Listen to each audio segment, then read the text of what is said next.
I'm here with Jameson Tenopir, second place in the 1600. How do you feel? 4:15, fantastical race. Talk about it. Yeah, I'm so happy with it. I think it was one of my more smart races I ran.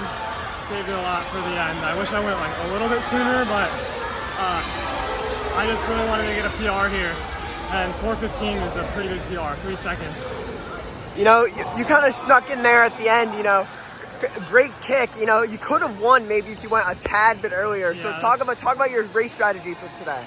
Well, I knew I wanted to have a pretty good kick at the end, so I held back a tiny bit, but I think I definitely should have kicked it in a bit, like maybe 50 meters earlier, because I think I would have caught him if I did. So talk about your expectations and goals going into this race. Obviously, it was a very, very competitive, very fast. Obviously, we had a lot of sub 420s. Talk about that. So what was your expectations going into it? Yeah, I knew it was going to be really fast, and my main goal was just to get a PR. So I got that. I mean, 4:15 is a pretty good PR. Yeah, I'm so happy with it.